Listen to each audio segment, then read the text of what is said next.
dass in Wahrheit uns gar nichts passieren kann. Wir streifen diesen Körper ab und sind wieder Leben. Wir sind in diesen Körper eingetreten und waren Leben. Was kann dir passieren? Warum gibst du jetzt nicht dein Bestes? Warum leuchtest du jetzt nicht? Warum bist du jetzt nicht präsent?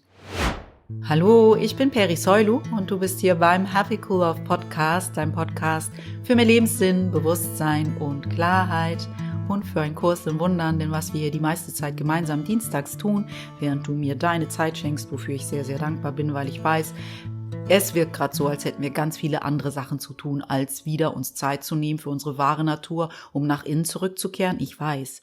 Aber dass du es aktiv dennoch tust, ist echt, echt schön und ich bin dir sehr, sehr dankbar für und ich glaube, dein innerer Frieden wird es dir auch danken. Also was wir hier meistens dienstags gemeinsam tun, ist, dass wir unsere menschliche Erfahrung nochmal neu betrachten lernen, lichtvoller betrachten lernen mit den Grundsätzen, die uns ein Kurs in Wundern schenkt. Ein Kurs in Wundern ist ein Training für unseren Geist, um das derzeit dominante Ego, Angst, Mangel-Denksystem abzulegen und es mit deinem liebevollen Denksystem zu ersetzen. Und das bedarf immer wieder deiner aktiven Wahl. Für was entscheide ich mich in jedem Moment? Vor allem in den Momenten, die irgendwie Murks auf mich wirken. Für was entscheide ich mich? Entscheide ich mich, mit der Angst zu gehen? Entscheide ich mich, liebevoll und lichtvoll auf diese Situation zu blicken? Heißt nicht, dass du auf menschlicher Ebene nicht dennoch etwas zu sagen oder zu tun hast. Das heißt es nicht. Du sitzt da nicht apathisch und denkst, ah ja, ist ja eh egal. Ich verteile nur noch Licht und Liebe. Aber was es heißt, ist, dass du geklärter in dieser menschlichen Erfahrung bist, ruhiger, gelassener, angstbefreiter und das macht dich sehr viel machtvoller. Es lässt dich nicht wie so eine Fahne im Wind, wie ein Fähnchen im Wind durch die Gegend wehen, je nachdem, wo der Wind herkommt. Du bist viel, viel stabiler. Du hast eine innere Stabilität und kannst ein Anker für diese Welt sein und glaub mir, das ist das, was wir vor allem brauchen. Wir brauchen Anker für diese Welt, die wirklich gerade sehr laut ist und sehr unruhig wirkt. Also, was ich heute mit dir machen will, ist, dass wir noch mal ganz kurz die letzte Woche Revue passieren lassen. Da war astrologisch sehr viel los. Ich interessiere mich für die Astrologie. Ich weiß nicht, wie es bei dir ist. Aber warum ich die Astrologie so spannend finde, ist, weil sie mir einen größeren Fokus gibt. Sie gibt mir eine Metaperspektive auf das, was gerade los ist. Und das macht es für mich viel, viel ruhiger und ich bin mit dem, was sich gerade ausspielt, viel, viel gelassener, weil ich denke, es ist Teil eines größeren Prozesses. Es macht nur Sinn, astrologisch und energetisch macht es auch gerade Sinn, auch wenn ich als Mensch vielleicht nicht alles nur angenehm finde.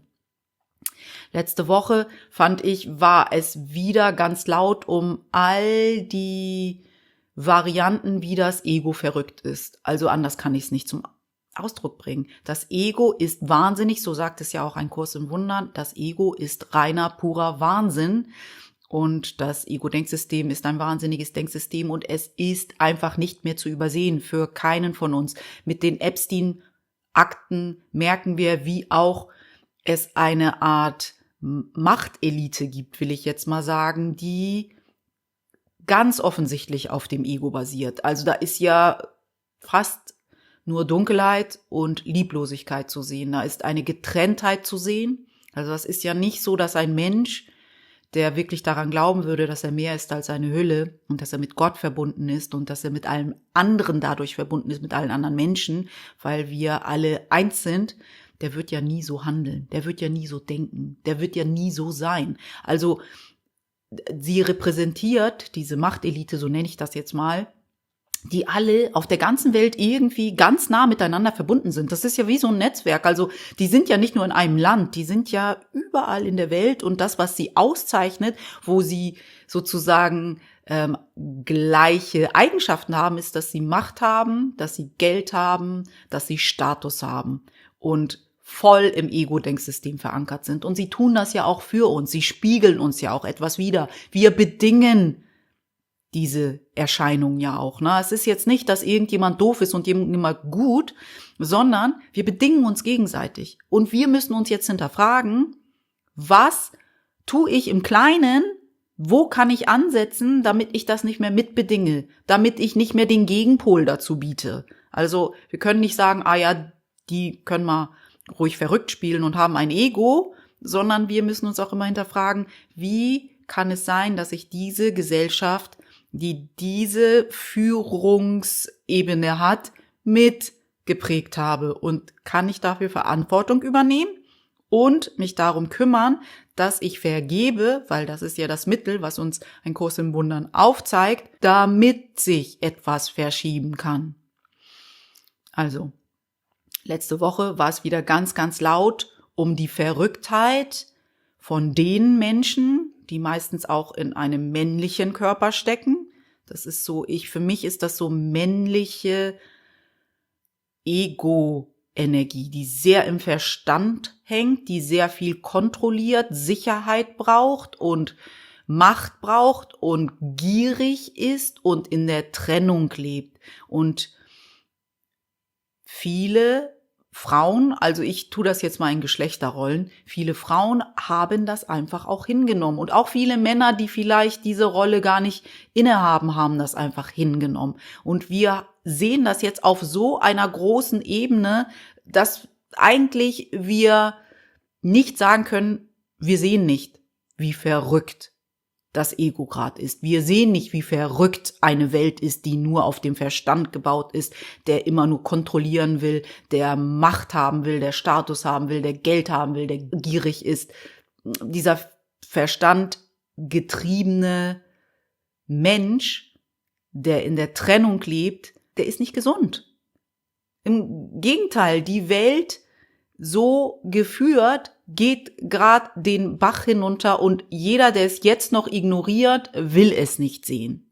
Und ich glaube, dafür ist es gut, dass wir das im Kollektiv eigentlich nicht mehr ignorieren können und das natürlich auch ganz viele Menschen wachrüttelt und sie sich auch hinterfragen dürfen, wie ist es zu dieser Situation gekommen? Was habe ich vielleicht dazu beigetragen? Wo war ich nicht achtsam? Wo habe ich meine Macht und meine Verantwortung, mich zu erlösen, an Politik, an irgendwelche anderen Menschen abgegeben und das ist jetzt das Ergebnis. Kann ich mal schauen, wie ich diese Macht wieder zu mir zurückhole, diese Verantwortung wieder bei mir suche, wieder nach innen gehe. Das ist die Chance, die sich hier bietet. Natürlich sehen wir, wie laut und wahnsinnig das Ego gerade ist. Und wie gesagt, ich glaube nicht, dass es unbedingt was Schlechtes ist, auch wenn sich das offensichtlich ziemlich unschön ausspielt. Da bin ich ganz bei dir. Aber das ist das eine, was passiert, dass wir sehen, diese sehr männlich getriebene, verstandslastige, machtgierige und in der Trennung lebende Ego funktioniert nicht mehr. Diese Gesellschaft, die darauf basiert, funktioniert nicht mehr. Im Gegenteil, wir richten uns gerade zugrunde, was kann die Antwort darauf sein? Und eine Sache dürfen wir nicht vergessen. Das Ego wird nicht mit dem Ego gelöst. Wir brauchen eine höhere Ebene für die Antwort. Ich glaube, in diesem ganzen Ego-System, was sich gerade verstrickt hat, da gibt es keine Lösung. Wir müssen höher ansetzen. Das dürfen wir auch nicht vergessen. Wir brauchen jetzt nicht dagegen angehen und sagen, was fällt den Leuten ein? Wir brauchen eine höhere Ebene. Dort liegt die Lösung. Einstein hat schon gesagt, das Problem wird nicht auf derselben Ebene gelöst, wo es entstanden ist. Sehr, sehr weise. Als hätte er den Kurs gekannt. Aber die Wahrheit ist eins. Ich glaube, wir alle, wenn wir uns wieder mit der Wahrheit verbinden, zapfen dieselbe Weisheit an. Und deswegen klingen Quellen, die mit dieser Weisheit verbunden sind, auch immer irgendwie ähnlich. Also, das eine ist, was ich sehe mit dieser ganz seltenen Astrologie, ist, dass es einfach nicht mehr übersehbar ist, dass so wie wir unsere Gesellschaft führen lassen, nicht mehr funktioniert. Das andere, was ich aber auch gesehen habe und beobachtet habe, ist, dass es auch andere Stimmen gab, die hochgekommen sind. Letzte Woche sind 2 amerikanische Schauspieler verstorben, nämlich James Van Den Beek und Eric Dane. Ich weiß nicht, ob du sie kennst. Der eine war bei Grey's Anatomy dabei und der andere bei Dawson's Creek. Ich habe Grey's Anatomy tatsächlich mal eine Zeit lang sehr, sehr gern geguckt. Da habe ich noch in Barcelona gelebt. musste ich das mit spanischen Untertiteln machen, weil das habe ich natürlich nicht so schnell verfolgen können. Aber es war trotzdem eine Serie, die ich eine Zeit lang sehr, sehr gerne geschaut habe. Deswegen hat mir Eric Dane was gesagt. Und Dawson's Creek habe ich zwar nie geguckt, aber den Hauptdarsteller, den kannte ich schon. Und beide sind letzte Woche verstorben nach schwerer Krankheit. Der eine hatte Darmkrebs und der andere ALS. Und die haben uns eine Nachricht hinterlassen, beziehungsweise der eine hat sehr bewusst eine Nachricht hinterlassen, die erst abgespielt werden durfte für die Welt und vor allem für seine Töchter, nachdem er verstorben war. Und der andere hatte eine Nachricht hinterlassen, der James van den Beek, wo er über das gesprochen hat, was ihm seine Krankheit gelehrt hat. Das finde ich ganz, ganz spannend, was mir meine Krankheit gelehrt hat. Und auch der Eric Dane hat gesagt in diesem Video, wo ich gleich auch Ausschnitte von teilen werde mit dir, von den beiden Videos, weil ich die ganz, ganz tiefsinnig finde und auch wieder zurück zur Essenz, ne? Auch er hat gesagt, das sind die 4 Sachen, die ich mit euch teilen will, was ich durch diese Krankheit gelernt habe. Und dann habe ich auch gedacht, interessant, die versterben so zeitnah und haben beide richtig krasse Einsichten darüber, was ihnen chronisch krank sein beigebracht hat. Und dann ist natürlich bei mir dieser Gedanke, warum können wir das denn nicht lernen, ohne chronisch krank zu sein, ohne so krank zu sein, dass wir wissen, okay, wir sehen dem menschlichen Tod ins Auge und jetzt werden mir Sachen klar. Und ich glaube, es ist möglich, dass uns solche Dinge auch klar werden, ohne dass uns was ganz, ganz Krasses passiert, wie sehr, sehr krank sein, Krebs haben oder irgendeine Krankheit, die Muskelschwund verursacht. Und dahin möchte ich mit dir, dass wir uns daran erinnern, dass wir das können, ohne dass uns das Leben so krass aufwecken muss, so krass wachrütteln muss. Und ein Weg dafür ist ein Kurs im Wundern oder die Genschlüssel oder was auch immer, Zen-Buddhismus, was auch immer du wählst. Aber ich wünsche mir für uns alle, dass wir es nicht so weit kommen lassen, dass uns etwas so ausbremsen muss wie eine schwere Krankheit, damit wir anfangen zu verstehen, wie wichtig es ist, nach innen zu gehen und uns wieder mit der Essenz zu verbinden und zu verstehen, was wirklich, wirklich zählt, so wie Familie, Freunde, der jetzige Augenblick, weder Rollen noch irgendwelche Titel zählen wirklich. Und dahin ich gehe jetzt mal einmal zu dem kurzen Video von dem Dawson's Creek Darsteller. Was mich da sehr, sehr berührt hat, war, dass er sagte, dass alle Rollen, die er in seinem Leben dachte, dass er sie inne hatte, so wie Schauspieler sein und wie krass das für eine menschliche Erfahrung sein muss, für ein Ego sein muss, weil man so bewundert wird von der ganzen Welt. Jeder guckt einen an und projiziert Dinge auf dich wie, du bist so toll, du bist so erfolgreich. Und dass man irgendwann merkt, diese Rolle ist gar nicht so bedeutsam. Dann hat er die Rolle vom Vater und Ehemann inne und fand die so schön, die hat ihn viel mehr erfüllt, sagt er. Und dann wurde ihm aber auch diese Rolle genommen, weil er dann Darmkrebs hatte und nichts mehr konnte. Er war schwach durch die Krankheit, er konnte für seine Kinder nicht da sein, für seine Ehefrau nicht mehr da sein und dann saß er dort und sagte sich, hey, wer bin ich eigentlich ohne all diese Rollen, ohne all diese Labels, die ich mir selbst angeeignet habe und die die Welt auch in mir sieht. Wer bin ich ohne all das? Und ein Kurs in Wundern fällt mir da dazu ein, dass ein Kurs in Wundern sagt, wir haben Angst, dass ohne das Ego alles Chaos ist. Aber dass der Kurs uns versichert, dass ohne das Ego nur die Liebe bleibt. Und das war auch seine Erkenntnis. Er sagte dann zum Schluss in diesem Video, und ich werde diesen Teil hier auch nochmal einblenden, ich bin der Liebe Gottes würdig. Ich bin der Liebe Gottes würdig und wenn Gott ein Begriff für dich ist, den du nicht nutzen willst, dann sag einfach, ich bin der Liebe würdig, weil ich bin. Diese Labels machen doch gar nichts. Ob ich jetzt Schauspieler bin, Vater, Mutter, Besitzer von einem Riesenstück Land oder, weiß ich nicht, Medienmogul, ist egal. Ich bin immer der Liebe von Gott würdig, weil ich bin. Das Einzige, was wichtig ist dafür, ist, dass ich bin. Gott liebt. Punkt. Ich brauche dafür nicht klüger, nicht schöner, nicht reicher, nicht noch mehr Status haben. Und dass er das so in diesem Moment sagt, wo er auch wirklich lebt, dass er all das nicht mehr hat, authentischer könnte es nicht sein. Also es hat mich sehr, sehr berührt. Hier kommt jetzt kurz, was er sagt. And so I was faced with the question, if I am just a too skinny, weak guy alone in an apartment with cancer, what am I? And I meditated and the answer came through, I am worthy of God's love. Simply because I exist. And if I'm worthy of God's love, shouldn't I also be worthy of my own? And the same is true for you. Und dann, in derselben Woche, mehr oder weniger, Eric Dane.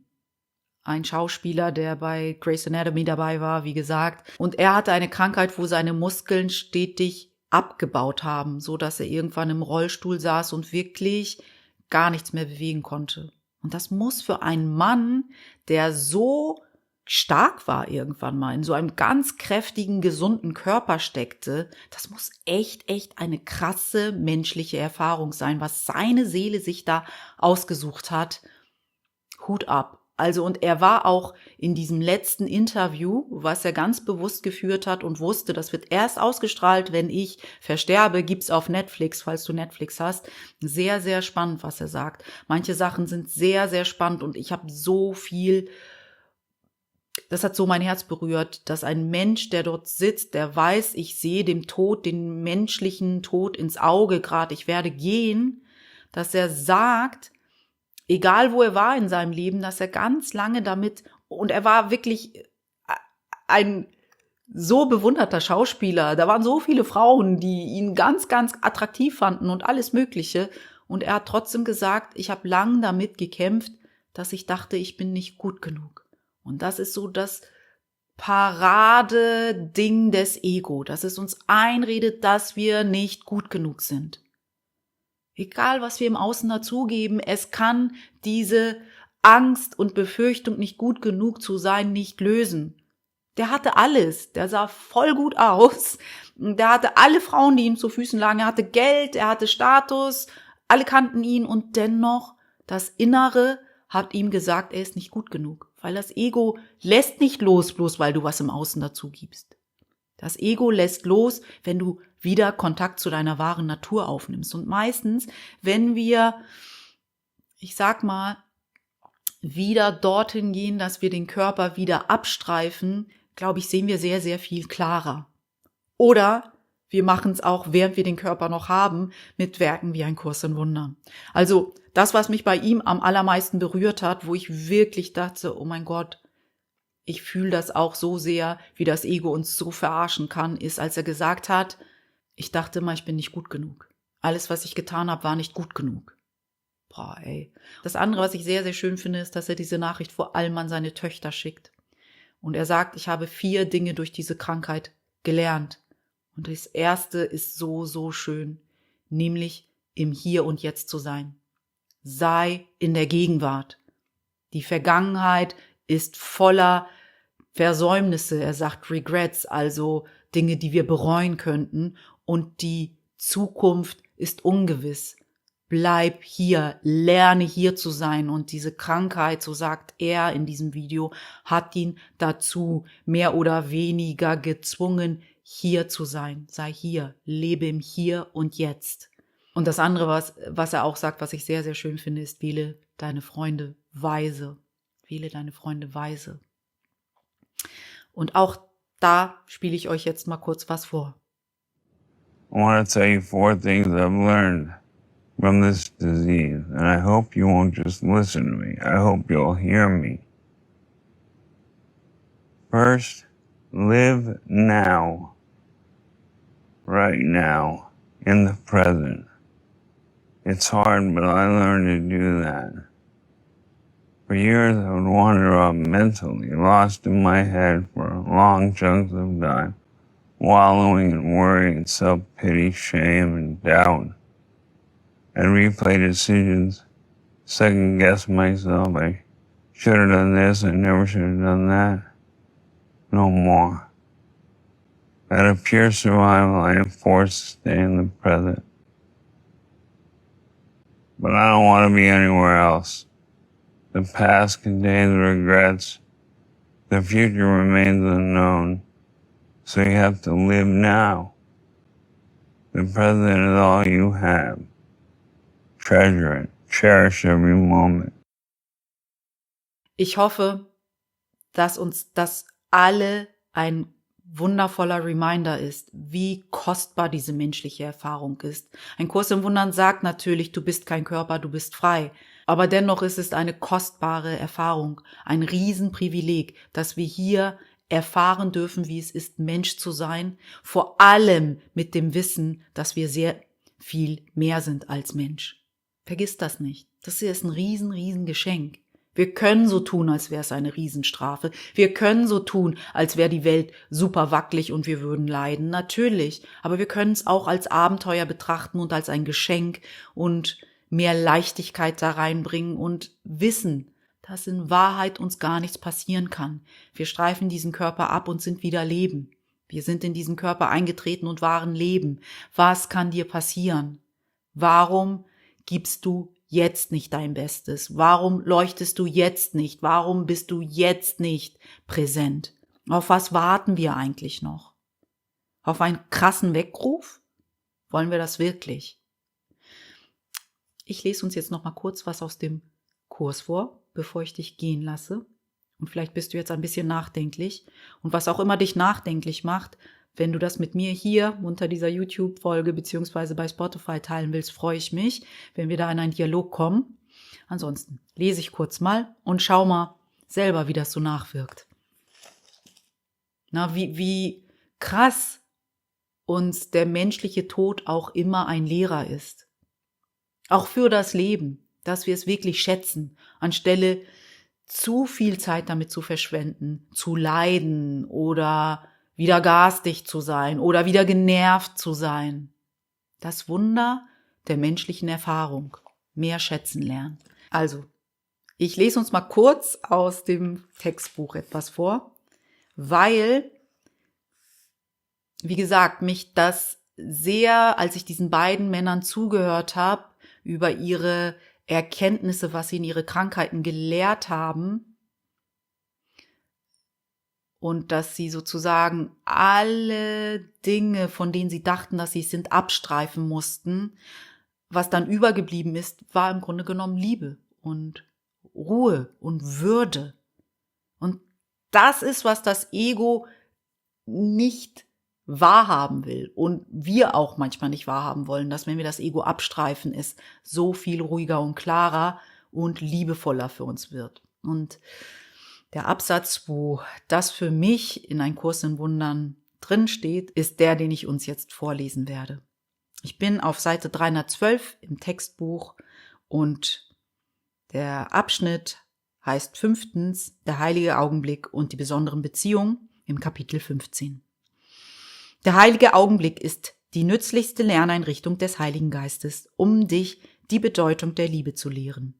Denn sein Zweck ist, das Urteilen völlig einzustellen. Und das ist auch ganz schön. Wenn ich nicht mehr urteile darüber, dass ich erst wertvoll bin, wenn ich so viel Geld auf meinem Konto habe, dass mich jeder dafür bewundert oder Schauspieler bin, wo mich jeder anhimmelt. Wenn ich kein Urteil mehr darüber habe, was mich wertvoll macht, dann bin ich so frei. Oder auch ein Urteil nicht mehr darüber habe, dass ich nicht wertvoll bin, weil ich all diese Dinge nicht habe. Ne? Dahin gehen wir ja auch. Wir reichen uns immer nicht aus. Und dann haben wir all diese Dinge und wir reichen trotzdem nicht aus, so wie Eric Dane es uns gesagt hat. Lass dich vom Ego nicht hinters Licht führen, dass bloß weil du im Außen für die Welt etwas darstellst, das im Inneren sofort gespiegelt ist, dass du im Inneren dann nicht mehr diese Leere spürst. Diese Leere wird nur wieder gefüllt, wenn du dich mit der Wahrheit, mit deiner wahren Natur, mit Gott verbindest, wo du erfährst, dass du bereits alles bist und alles hast und dass du nie getrennt warst, dass das nur eine Einbildung war, dass das Ego dich ganz schön veräppelt hat. Also, wir lesen weiter. Urteilen beruht immer auf der Vergangenheit, denn die vergangene Erfahrung ist die Basis für dein Urteil. Urteilen wird ohne die Vergangenheit unmöglich, denn ohne sie verstehst du nichts.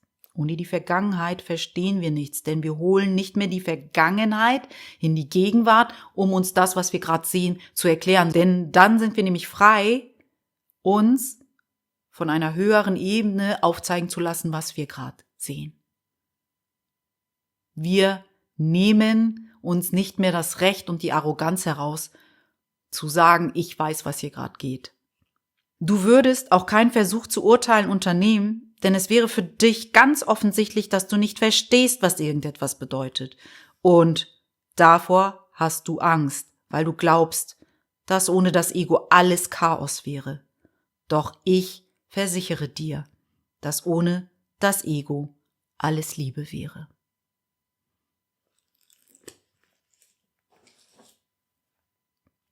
Ich glaube, das war's für heute. Ich hoffe, du kannst etwas ganz Wertvolles aus dieser Folge mitnehmen. Und falls du dieses Wertvolle mit mir teilen willst, hier gern unter dem Video, da freue ich mich drüber. Ansonsten wünsche ich dir eine ganz, ganz wundervolle und friedliche und ruhige und glückliche Woche. Wir hören uns wahrscheinlich nächsten Dienstag wieder. Pass bis dahin bitte gut auf dich auf und eine Bitte habe ich noch für dich.